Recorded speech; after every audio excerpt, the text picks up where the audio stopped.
உலக அளவில் கல்லீரல் புற்றுநோய் அதிகரித்து வருகிறது.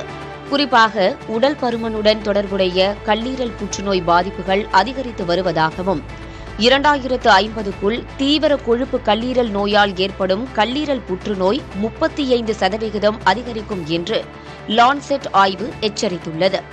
இந்தியாவில் ஹெப்படைட்டிஸ் பி தொடர்பான கல்லீரல் புற்றுநோய்கள் குறைந்தாலும் மது மற்றும் கொழுப்பு கல்லீரல் தொடர்பான பாதிப்புகள் அதிகரித்து வருவதாகவும் நீரிழிவு மற்றும் உடல் பருமன் உள்ளவர்கள் அதிக ஆபத்தில் இருப்பதாகவும் குறிப்பிட்டுள்ளது. கல்லீரல் புற்றுநோய் பாதிப்புகளில் 2/3 பங்கு தடுக்கக்கூடிய காரணிகளால் ஏற்படுவதாக லான்செட் ஆய்வு தெரிவித்துள்ளது.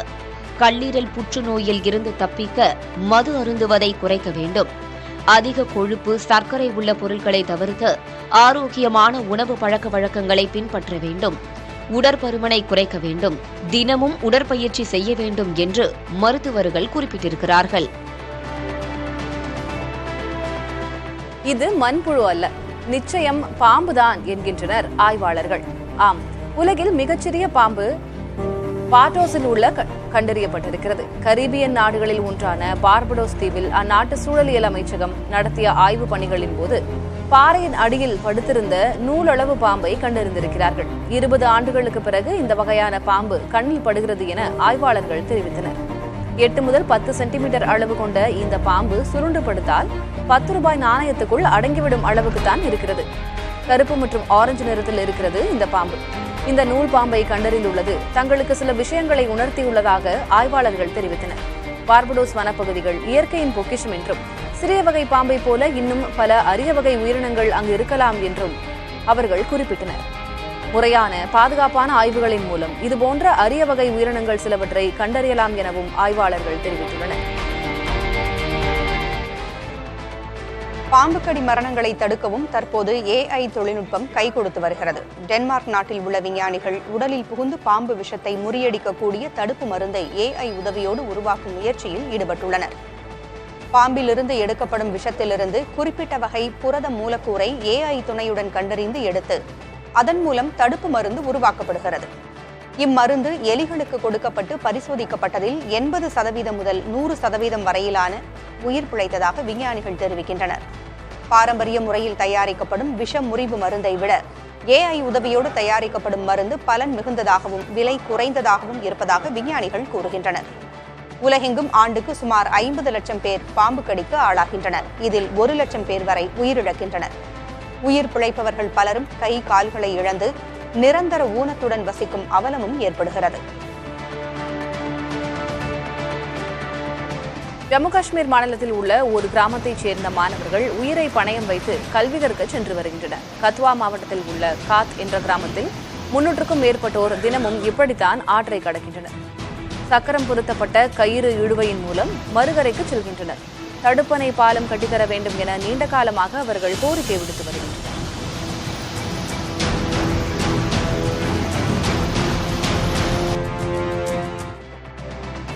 ஜம்மு காஷ்மீரில் பாதுகாப்பு படை வீரர்களை ஏற்றிச் சென்ற பேருந்து ஆற்றில் கவிழ்ந்தது. கண்டர்பாலில் உள்ள குல்லான் பகுதியில் இந்தோ திபெத்திய எல்லை காவல் படையினரை ஏற்றிச் சென்ற போது அந்த பேருந்து விபத்திற்குள்ளானது. வளைவு ஒன்றில் ஓட்டுநர் திரும்ப முயன்றபோது கனமழை காரணமாக ஓட்டுநர் நிலை தடுமாறியதாக கூறப்படுகிறது. இதனால் சிந்து நதிக்குள் அந்த பேருந்து தவறி விழுந்தது. படுகாயமடைந்த ஓட்டுநர் மீட்கப்பட்டு மருத்துவமனையில் அனுமதிக்கப்பட்டுள்ளார். பசி மற்றும் பட்டினியால் இறக்கும் காசா மக்களுக்கு உதவ வலியுறுத்தி மால்டாவில் மிகப்பெரிய போராட்டம் நடைபெற்றது. போரை விட தற்போது அங்கு நிலவும் பஞ்சத்தில் சிக்கி ஏராளமான குழந்தைகள் இருப்பதாக போராட்டத்தில் ஈடுபட்டவர்கள் கூறினர். காசாவின் வேதனையை அமைதியாக வேடிக்கை பார்க்காமல் உதவிக்கரம் நீட்ட வேண்டும் என மால்டாவுக்கு போராட்டத்தில் ஈடுபட்டவர்கள் கோரிக்கை எழுப்பினர்.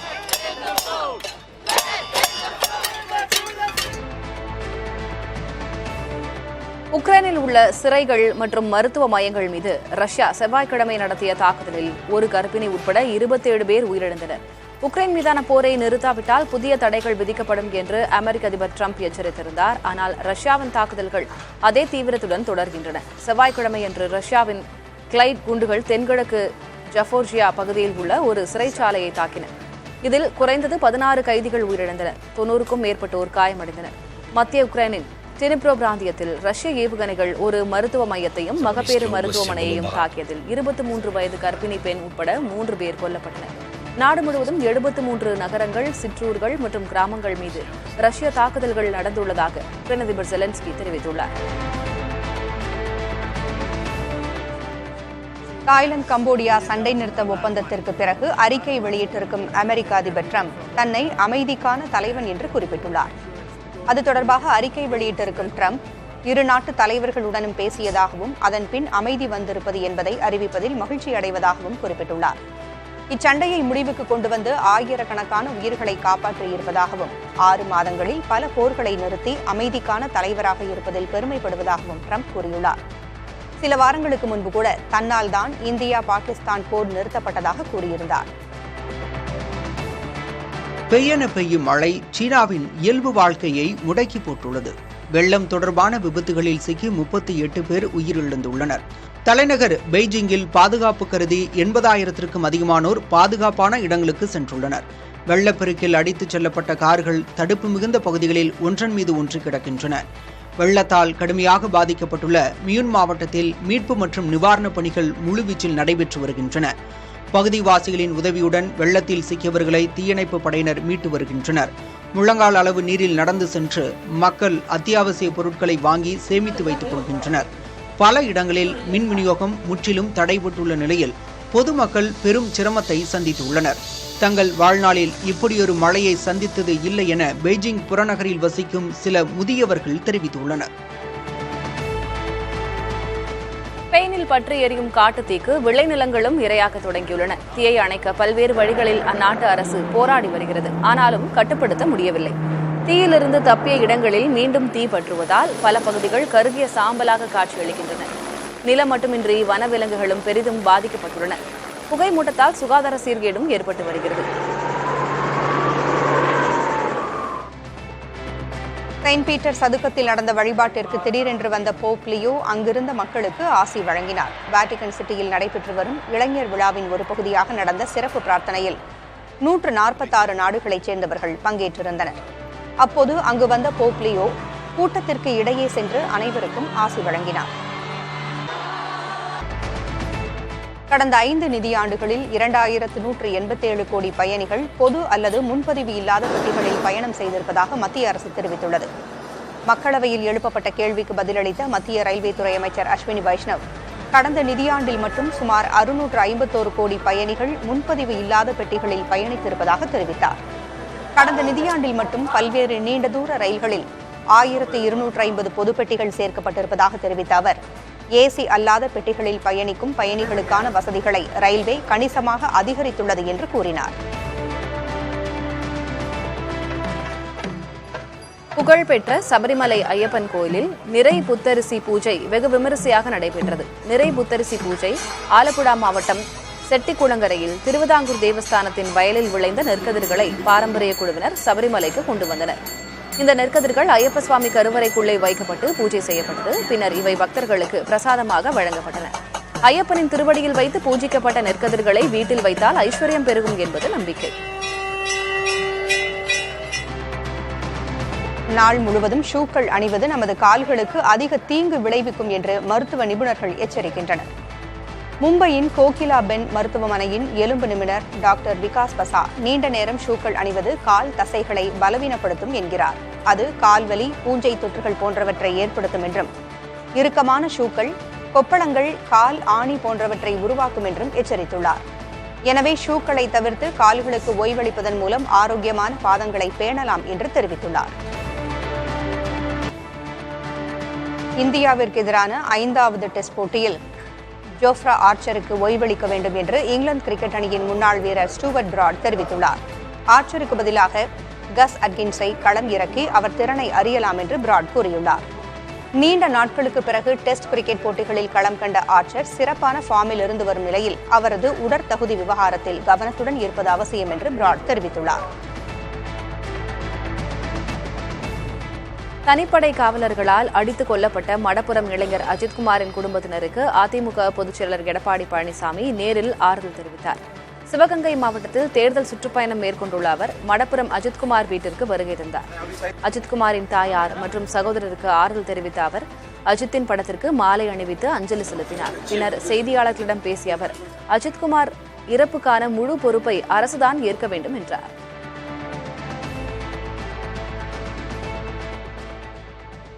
அஜித்குமாருடைய உடற்குறு ஆய்வில் பார்க்கும்போது 44 இடங்களில் அவர்கள் கடுமையாக தாக்கப்பட்டிருப்பதாக அந்த மருத்துவ அறிக்கை வெளியிடப்பட்டுகின்றது. அதனால்தான் அவர் இறந்தார் என்றும் வெளியாகியிருக்கின்றது அந்த அறிக்கையின்படி. ஆகவே முழு பொறுப்பு இந்த அரசாங்கம் தான் ஏற்க வேண்டும். இன்றைக்கு இந்த அரசாங்கம் சரியான முறையிலே இந்த வழக்கை விசாரிக்கப்பட்டிருந்தால் விலை மதிக்க முடியாத ஒரு உயிரை இழந்திருக்க மாட்டோம் என்பதுதான் என்னுடைய கருத்து. அஜித்குமாருடைய உடற்குறு எதிர்க்கட்சித் தலைவர் எடப்பாடி பழனிசாமியின் நாக்கும் நாடகம் போடுவதாக அமைச்சர் டிஆர்பி ராஜா விமர்சித்துள்ளார். முதல்வர் மருத்துவமனையில் டேபிள் மீட்டிங் நடத்தியதாக எடப்பாடி பழனிசாமி கூறியதை சுட்டிக்காட்டி அமைச்சர் இவ்வாறு கூறியுள்ளார். எந்த காலத்திலும் முதல்வர் பணிகளை முறையாக செய்யாதவருக்கு மருத்துவமனையில் இருந்தபடியே முதல்வர் வேலை செய்வது ஆச்சரியமாகத்தான் இருக்கும் என்றும் விமர்சித்துள்ளார். மேலும் சிலிண்டர் விலை உயர்வு பற்றி பேசுவதற்கு எதிர்க்கட்சித் தலைவர் பழனிசாமி அஞ்சுவது ஏன் என்றும் அவர் கேள்வி எழுப்பியுள்ளார். ஜெயலலிதா மறைவுக்கு பிறகு அதிமுக ஆட்சியில் உதய் மின் திட்டத்தில் கையெழுத்து போட்டதே மின் கட்டண உயர்விற்கு காரணம் என்றும் அமைச்சர் டிஆர்பி ராஜா குற்றஞ்சாட்டியுள்ளார். மக்களிடம் செல், மக்களுடன் வாழ் என்ற அறிஞர் அண்ணாவின் கொள்கையை பின்பற்றுமாறு தமிழக வெற்றிக் கழகத்தினருக்கு கட்சியின் தலைவர் விஜய் அறிவுறுத்தியுள்ளார். சென்னை பனையூரில் உள்ள தவேக தலைமை அலுவலகத்தில் நடைபெற்ற மாவட்ட செயலாளர் பொறுப்பாளர்கள் கூட்டத்தில் மை டிவிகே செயலியை விஜய் அறிமுகப்படுத்தினார். ஒரே குடும்பத்தைச் சேர்ந்த 3 தலைமுறையினருக்கு உறுப்பினர் அடையாள அட்டையையும் விஜய் வழங்கினார். குடும்பம் குடும்பமாக பொதுமக்களை தவேகவில் இணைக்க வேண்டும் என விஜய் வலியுறுத்தினார். 2 கோடி பேரை தவேகவில் இணைக்க இலக்கு நிர்ணயிக்கப்பட்டுள்ளது. வெற்றி பேரணியில் தமிழ்நாடு என்ற பரப்புரை இயக்கத்தையும் விஜய் தொடக்கி வைத்துள்ளார்.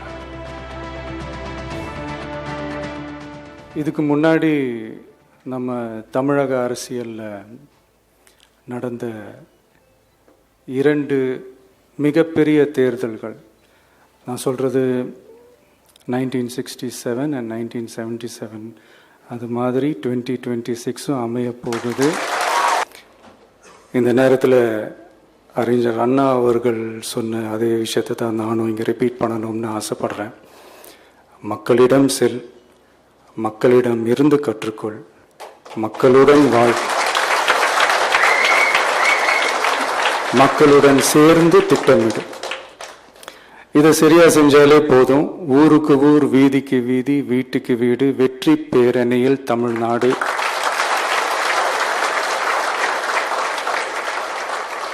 அப்படின்ற அந்த கான்செப்டில் எல்லா குடும்பங்களையும் ஒன்றா சேர்த்து உறுப்பினர்களாக சேர்த்து நம்மளால் கண்டிப்பாக ஜெயிக்க முடியும். இதுக்கப்புறம் மதுரை மாநாடு,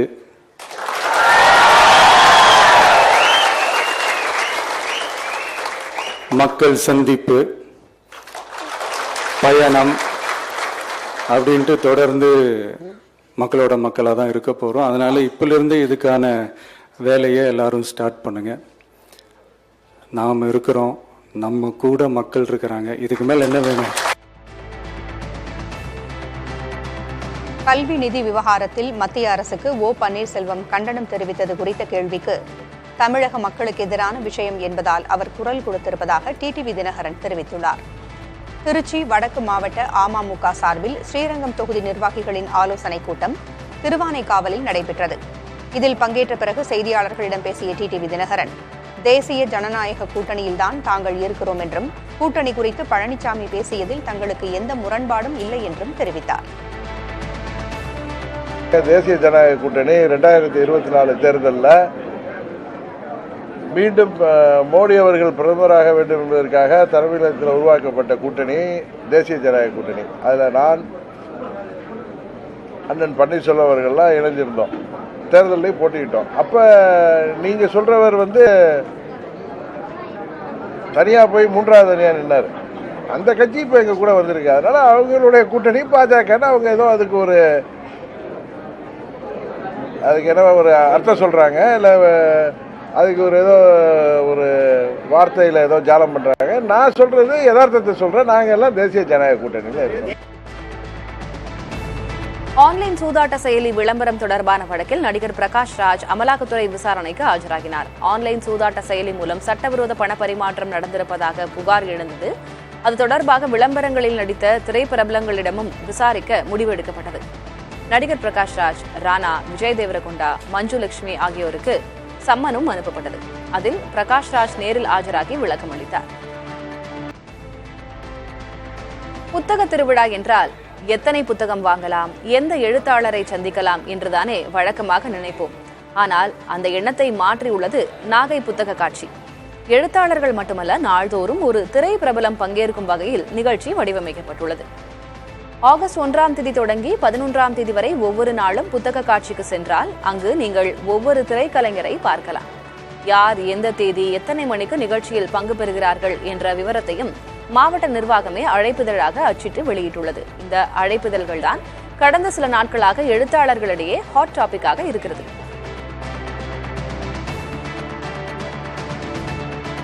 வீடு, மனை விற்பனை குறித்த குறிப்பேடுகளிலும் ஆவணங்களிலும் நிபந்தனைக்கு உட்பட்டது என்ற வாசகம் இடம்பெறக்கூடாது என்று ரியல் எஸ்டேட் ஆணையம் உத்தரவிட்டுள்ளது. ரியல் எஸ்டேட் நிறுவனங்கள் புதிய திட்டங்கள் தொடர்பாக வெளியிடும் விளம்பரங்கள் குறித்த கட்டுப்பாடுகளை அந்த ஆணையம் வெளியிட்டுள்ளது. நிபந்தனைக்கு உட்பட்டது என்ற வாசகம் மிகச்சிறிய எழுத்துக்களில் இடம்பெறுவதாகவும் இதை தவறாக பயன்படுத்தி சில நிறுவனங்கள் கூடுதல் தொகை வசூலிப்பதாகவும் புகார்கள் வந்தன. அதன் பேரில் இந்த உத்தரவு வெளியாகியுள்ளது.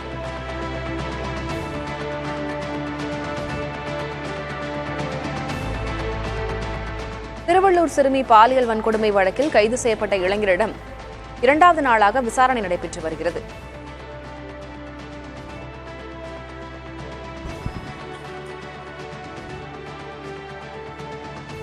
கடந்த 12ஆம் தேதி பள்ளியிலிருந்து வீடு திரும்பும்போது சிறுமி பாலியல் வன்கொடுமைக்கு ஆளாக்கப்பட்டார்.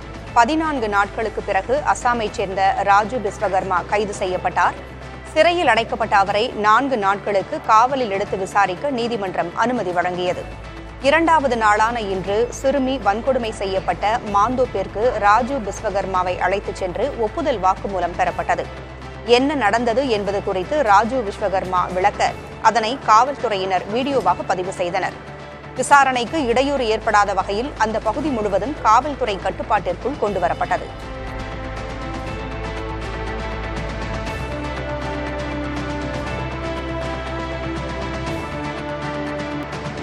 சென்னை KK நகர் அரசு புறநகர் மருத்துவமனை போதிய மருத்துவ வசதிகளோ நோயாளிகளுக்கான அடிப்படை வசதிகளோ இல்லாமல் தெருநாய்களுக்கான ஓய்விடமாக திகழும் அவலம் காணப்படுகிறது. செவ்வாயன்று நெஞ்சுவலி காரணமாக அங்கு கொண்டு செல்லப்பட்ட 38 வயதான முரளிதரன் என்பவர் உயிரிழந்தார். அந்த மருத்துவமனையில் மருத்துவ மாணவர்கள்தான் இருந்ததாக உறவினர்கள் குற்றஞ்சாட்டியிருந்தனர். இதுகுறித்து கள ஆய்வுக்காக சென்றபோது KK நகர் அரசு புறநகர் மருத்துவமனையில் ஏராளமான தெருநாய்கள் ஓய்வெடுத்துக் கொண்டிருந்தன. உள்நோயாளிகளாக இருப்போரை பார்த்துக் கொள்ள வார்டில் செவிலிகள் யாரும் இல்லை. பெரும்பாலான அறைகள் மூடப்பட்டிருந்தன. குளுக்கோஸ் மற்றும் மருத்துவ சாதனங்கள் வைக்கப்பட்டுள்ள அறை குப்பை கிடங்கு போலவே காட்சியளித்தது. சுத்திகரிக்கப்பட்ட குடிநீர் வழங்கும் இயந்திரம் பழுதானதால் நோயாளிகள் வெளியே சென்று தண்ணீர் வாங்கும் நிலை உள்ளது. கழிவறைகளுக்கு முன்பு கால் மிதியாக காகித அட்டைதான் போடப்பட்டிருந்தது. இந்த நிலையை மாற்ற நடவடிக்கை எடுக்க வேண்டும் என நோயாளிகளும் அவரது உறவினர்களும் கோரிக்கை விடுத்துள்ளனர். தமிழ்நாட்டில் காவிரிப்படுகை மாவட்டங்களில் வரும் 2ஆம் தேதி முதல் 4 நாட்களுக்கு கனமழை பெய்ய வாய்ப்புள்ளதாக வானிலை ஆய்வு மையம் எச்சரித்துள்ளது. ஆகஸ்ட் 2ஆம் தேதி தஞ்சை, திருவாரூர், நாகை, மயிலாடுதுறை, புதுக்கோட்டை ஆகிய மாவட்டங்களில் கனமழை பெய்யக்கூடும் என்று தெரிவிக்கப்பட்டுள்ளது. ஆகஸ்ட் 3ஆம் தேதி தஞ்சை, திருவாரூர், நாகை, மயிலாடுதுறை, புதுக்கோட்டை, கடலூர், விழுப்புரம் ஆகிய மாவட்டங்களிலும் ஆகஸ்ட் 4ஆம் தேதி தஞ்சை, திருவாரூர், நாகை, மயிலாடுதுறை, புதுக்கோட்டை, கடலூர், அரியலூர் ஆகிய மாவட்டங்களிலும் கனமழை பெய்ய வாய்ப்புள்ளது. இதேபோன்று ஆகஸ்ட் 5ஆம் தேதி தஞ்சை, திருவாரூர், நாகை, மயிலாடுதுறை, புதுக்கோட்டை, கடலூர், அரியலூர், சிவகங்கை, ராமநாதபுரம் ஆகிய மாவட்டங்களுக்கு கனமழை எச்சரிக்கை விடுக்கப்பட்டுள்ளது. மேட்டூர் அணையிலிருந்து திறக்கப்படும் நீரின் அளவு வினாடிக்கு 50,000 கனஅடியாக குறைக்கப்பட்டுள்ளது. கர்நாடகாவில் காவிரி நீர்பிடிப்பு பகுதிகளில் பருவமழை குறைந்ததால் அம்மாநில அணைகளுக்கான நீர்வரத்து சரிந்தது. இதனால் கபினி கிருஷ்ணராஜசாகர் அணைகளில் இருந்து திறக்கப்பட்ட தண்ணீரின் அளவு கணிசமாக குறைக்கப்பட்டது. மேட்டூர் அணைக்கான நீர்வரத்து இன்று காலை 9 மணி வரை வினாடிக்கு 1,10,000 கனஅடியாக இருந்த நிலையில் தற்போது 50,000 கனஅடியாக குறைந்துள்ளது. நீர்வரத்து தொடர்ந்து குறைந்து வருவதால் மேட்டூர் அணையிலிருந்து திறக்கப்பட்ட நீரின் அளவு படிப்படியாக குறைக்கப்பட்டு பகல் 1 மணி நிலவரப்படி வினாடிக்கு 50,000 கனஅடியாக நீர் திறக்கப்படுகிறது. கடந்த சில நாள்களாக 1,00,000 கன அடிக்கு மேல் தண்ணீர் திறக்கப்பட்டதால் காவிரியில் வெள்ளப்பெருக்கு ஏற்பட்டது. தற்பொழுது நீர் திறப்பு வரத்து கணிசமாக குறைந்திருப்பதால் வெள்ளப்பெருக்கும் தணிந்து வருகிறது. எனினும் கரையோர பகுதிகளில் வருவாய், காவல் மற்றும் தீயணைப்புத் துறையினர் தொடர்ந்து கண்காணிப்பு பணியில் ஈடுபட்டுள்ளனர். அரியலூர் மாவட்டம் திருமானூரில் கொள்ளிடம் ஆற்றில் 1,25,000 கன அடிக்கும் அதிகமான காவிரி உபரி நீர் வெளியேற்றப்படுகிறது. இதனால் கொள்ளிடம் ஆற்றில் தண்ணீர் பெருக்கெடுத்து ஓடுகிறது. கரையோர மக்களுக்கு மாவட்ட நிர்வாகம் வெள்ள அபாய எச்சரிக்கை விடுத்துள்ளது. பொதுமக்கள் ஆற்றில் குளிக்கவோ, மீன் பிடிக்கவோ, துணி துவைக்கவோ வேண்டாம் என்று அறிவுறுத்தப்பட்டுள்ளது.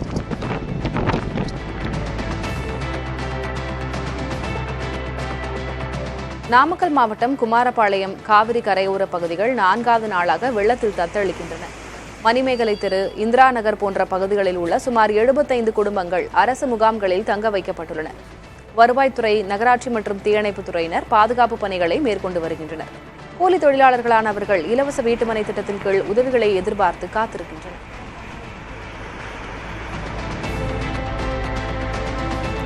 கொடைக்கானலில் தென்மேற்கு பருவமழை காலத்தில் ஒவ்வொரு நாளும் அதிகாலை பொழுதுகள் கண்கவர் காட்சிகளோடு தொடங்குகின்றன. குறிப்பாக ஆடி மாத காற்றில் மலைப்பகுதிகளின் ஊடே நகரும் மேகக்கூட்டங்கள், சூரியனின் பொன் கதிர்கள் கோக்கஸ் பள்ளத்தாக்கில் படர்ந்து வண்ணமயமான ஓவியத்தை படைக்கின்றன. இக்காட்சிகளை ரசிக்க கொடைக்கானல் நகராட்சி கோக்கஸ் பள்ளத்தாக்கு சுற்றுலா தலத்தை காலை 7 மணிக்கே திறக்கிறது. இந்த பருவகாலத்தில் கொடைக்கானலுக்கு செல்லும் பயணிகள் கோக்கஸ் பள்ளத்தாக்கிலிருந்து இதுபோன்ற அற்புதமான சூரிய உதய காட்சியை ரசிக்க தவறாதீர்கள். நீலகிரி மாவட்டத்தில் தொடர்ந்து பெய்து வரும் கனமழை காரணமாக முதுமலை வனப்பகுதிக்குள் உள்ள எம்ஜிஆர் நீர்வீழ்ச்சியில் தண்ணீர் ஆர்ப்பரித்து கொட்டுகிறது. இந்த நீர்வீழ்ச்சி அடர்ந்த வனப்பகுதிக்குள் அமைந்துள்ளதால் வனத்துறை வாகனத்தில் மட்டுமே சென்று இதனை கண்டு ரசிக்க முடியும். முதுமலை வனத்துறை மூலமாக இயக்கப்படும் வேன் மற்றும் ஜீப் சஃபாரி மூலம் பயணித்து சுற்றுலா பயணிகள் இந்த நீர்வீழ்ச்சியை நேரில் கண்டு ரசிக்கலாம்.